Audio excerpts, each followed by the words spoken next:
Inner Engineering by Jaggi Vasudev, venerated as Sadhguru. Narrated by Saurav Chakraborty. The faster the Western world seems to spin, the more our thoughts race, and the greater our longing for a sturdy mental anchor becomes. Lots of people practice yoga in an attempt to escape the daily rush of modern life, but unfortunately, for most of us, yoga is nothing more than physical exercise with the purpose of getting our bodies ready for the next workday marathon. However, the reality is, yoga is more than a keep fit class. Really, yoga is a philosophy and a form of prayer that targets the energy centers of the body and sharpens the mind. The goal of this book's summary is to introduce you to the yogi wisdom that's too often lost in the Western way of life. You'll learn the steps to rediscovering your spirituality, creating your own unique life experiences, and finding fulfillment that lasts. In this summary of Inner Engineering by Sadhguru Jaggi Vasudev, you'll find out why you shouldn't eat bullshit, the mountains most worth climbing if you want to find the world's most spiritual libraries, and how to create your own bliss molecule. The only way to find fulfillment that lasts is to look within yourself. Have you ever noticed that the people who are the most traditionally successful don't ever seem to find true happiness in their lives? This is unfortunately a pretty common scenario. But why is this?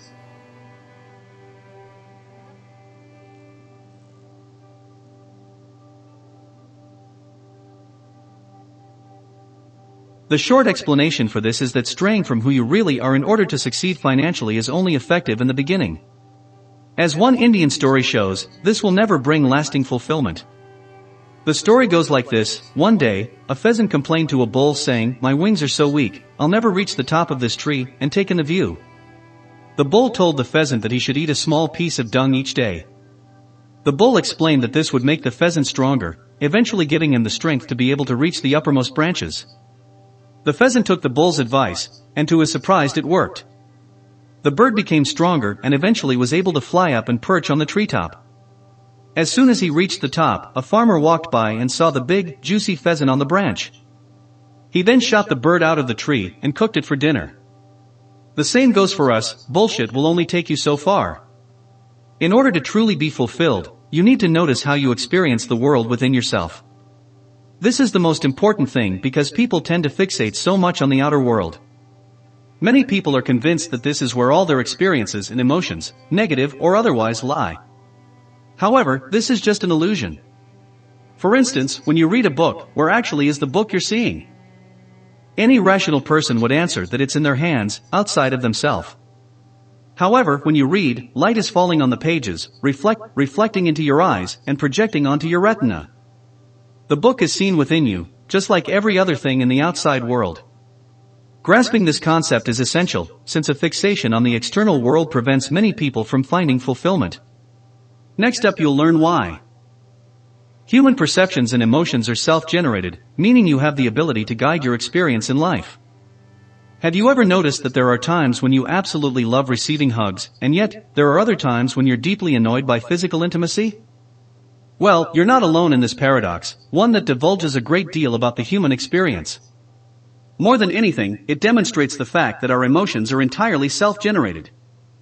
This means that it isn't just physical objects, such as books, food, and houses that are perceived within yourself, but the same is true for the way you feel. If somebody yells at you, you might respond with fear or anger, and these reactions are unconsciously produced by your body. However, this doesn't mean you don't have the ability to make these reactions conscious and under your control. This just goes to show that humans create their own experience for their lives. While the unfortunate reality is that there are a lot of people dependent on alcohol or drugs to feel true happiness, the Israeli chemist, Raphael Mechoulam, has shown that people can naturally create their own bliss molecule. This is known as the chemical Anandamide. And it stimulates the nervous system as much as smoking marijuana does. When the body produces this chemical, it creates a sense of absolute pleasure with no adverse side effects. In order to begin producing the chemical, you only need to exercise or experience states of ease and flow while working. But yogis are able to take it a step further.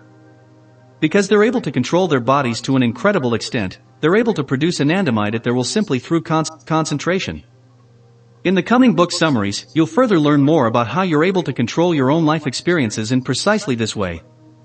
While many people respond to life events compulsively, there is a way to learn to respond consciously. Naturally, the way we respond to negative life experiences like bad breakups is to obsess over what happened.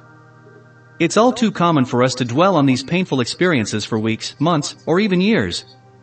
Perhaps, you constantly think about a past partner who cheated on you. Due to this compulsive tendency to dwell on traumatic events like this, people all too often come to identify completely with these situations, finding themselves incapable of trusting a new lover. However, there is a more conscious way to respond to these types of life events, both those that happen in the past and those that happen in the present. Reacting this way involves reflecting on these experiences and carefully learning from them. Through approaching negativity this way, you'll eventually be able to grow from adversity. Let's look at the author, for instance. He is acquainted with a woman who was a young child living in Austria during World War II. Nazi soldiers entered her family's home and separated the girl and her brother from their parents, taking them to the train station. While they were waiting for the train, her brother began playing with the other boys in the group, and before they boarded the train, she realized that he no longer had his shoes. The girl scolded her brother, calling him an idiot. Immediately after she scolded him, they were separated from each other, never to meet again. She would later learn that he died in a concentration camp. However, instead of letting grief and anger at herself destroy her life, she made it her goal to learn from the experience. Now, when she is faced with a choice, she refrains from saying things she might later regret. She was able to recognize that each conversation she has with someone might very well be the last. Deciding to live her life this way completely transformed her outlook on life.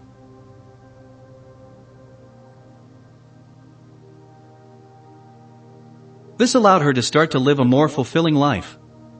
This simply serves as an example that shows how when you spend your life dwelling on old grudges and negative memories, constantly reliving these bad emotions simply doesn't serve us. When you become conscious of how you react to things, you'll be able to step out of this negativity cycle and begin walking life down a more positive path. Now that you're able to consciously react to everything life might throw at you, you'll be able to tackle another major concept: responsibility. Contrary to popular belief, responsibility actually increases your freedom. When you picture someone being responsible, the first thing you think of probably isn't the act of purchasing a small bus, taking off to see the world, and leaving your whole family behind. However, a choice like this might actually be the most responsible one you've ever made. While it may sound contradictory, responsibility actually gives you freedom. This is because, really, responsibility is nothing more than being able to take a step back, consider your options, and then decide how to react to your life. Imagine this hypothetical journey around the world. While it would mean one thing if you left town on a whim, the fact is, if you thought responsibly about it, you'd be able to see that you actually have several options. For example, you could not go. Or you could leave on your own, or even take your family with you. Simply acknowledging and thoughtfully considering what your options are is the responsible thing to do, and considering these things increases your responsibility instead of diminishing it. Basically, responsibility isn't quite what you think it is. Responsibility doesn't even necessarily require taking action. It definitely gives you the freedom to act, but doing so is up to you.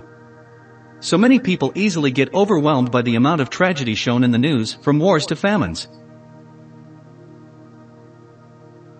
This feeling is a natural response to the human instinct to take action when we hear of something unfortunate. However, the reality is that trying to fix every single one of the world's problems simply isn't possible, but being able to respond consciously to everything happening around you is. For instance, imagine you've just heard about a hurricane that's happened on the opposite side of the world from you. The first responsible step would be to figure out whether you're genuinely able to help the people affected by this tragedy. Do you have the money, the skills, the drive, or the freedom to step out of your day-to-day responsibilities to help these strangers without letting others down? If your indecision is that you wouldn't be able to help, you've responded consciously, which is more effective than simply turning a blind eye to the problem. In order to achieve enlightenment, you must align your body, mind, emotions, and energy. It's probably been clear to you since childhood that teamwork is the key to success.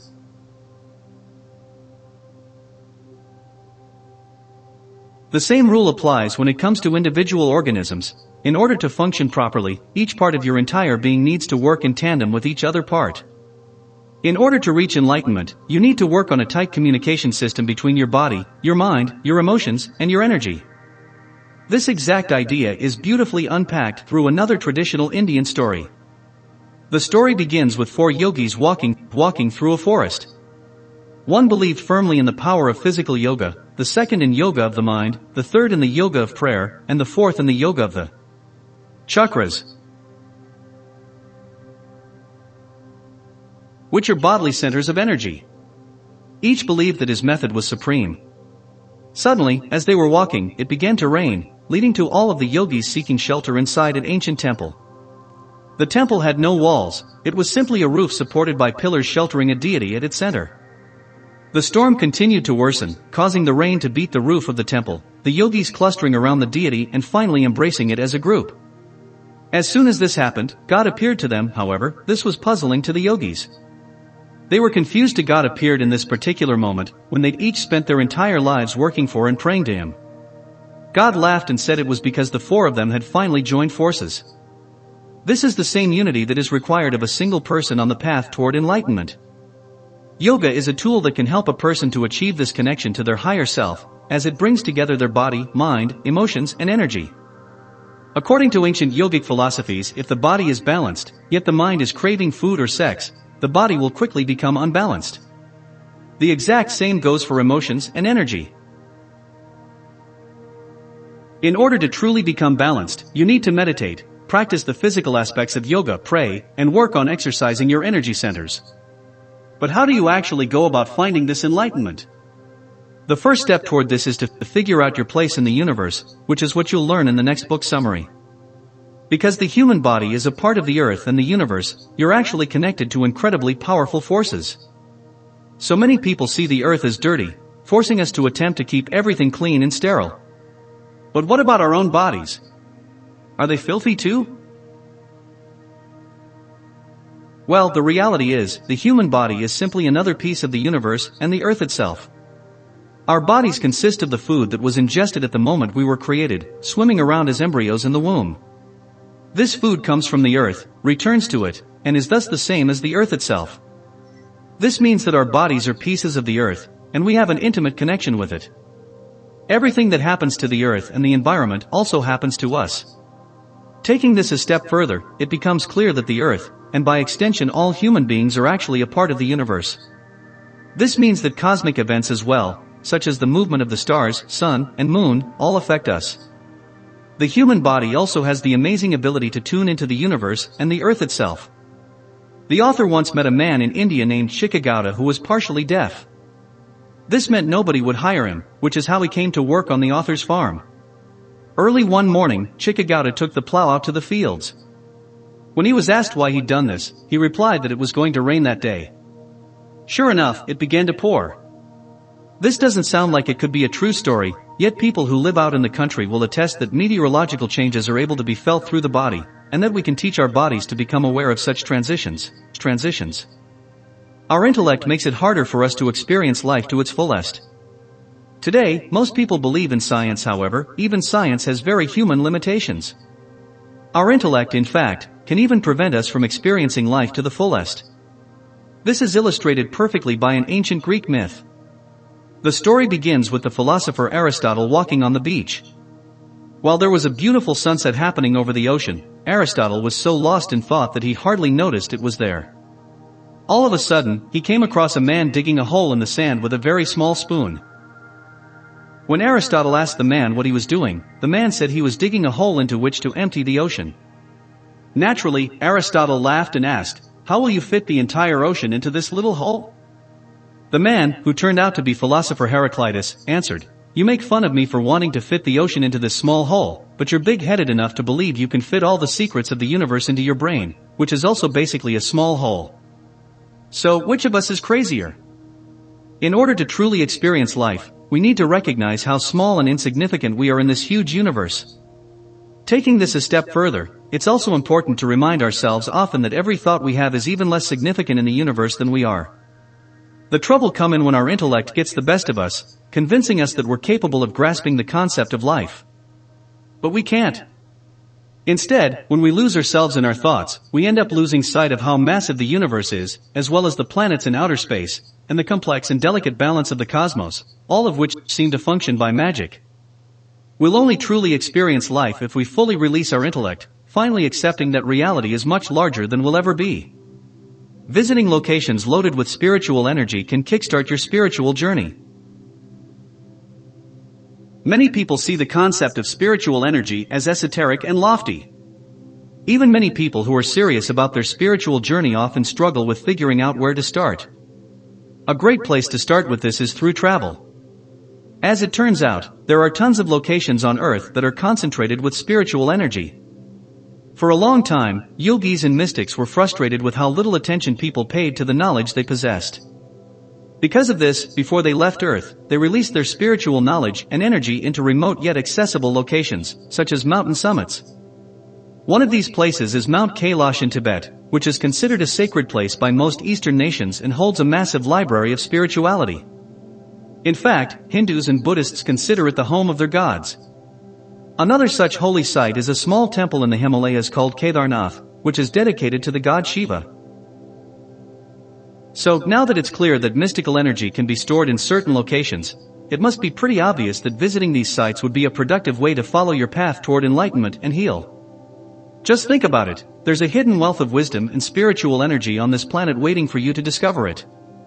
This is exactly the reason the author made a pilgrimage to Mount Kailash in 2007. He'd been struggling with his health for years, and doctors hadn't been able to diagnose his illness. It appeared to be a mix of malaria, typhoid, and cancer. When he arrived in Kailash, the author then began connecting his energy to the energy of the mountain, and almost immediately, he began to heal. He received a rush of energy back into his body, and within hours of arriving at Kailash, he appeared to be a younger man. For so many people seeking enlightenment, this is the route that can lead them further along in their spiritual journey. It's as simple as finding a holy place and a guru to help guide you down your spiritual path. The key message in this book. The true key to happiness and joy lies within yourself. You're the only one who can control how you experience and perceive the world, whether it's through bliss, pain, or even despair. Through finding balance between your body and mind, seeking out spiritual places, and paying closer attention to the present moment, you can find true peace. Actionable advice. Savor what you eat. Learning to be supportive of yourself and actually enjoy every moment is a very difficult task. However, a great place to start is with your food. It's as simple as paying attention to the tastes you're experiencing and the textures you feel in your mouth. Nothing else is required. Instead of spending your eating time daydreaming about the person you have a crush on or the promotion you're striving for at work, take your meal times to truly consider how your body responds to this act.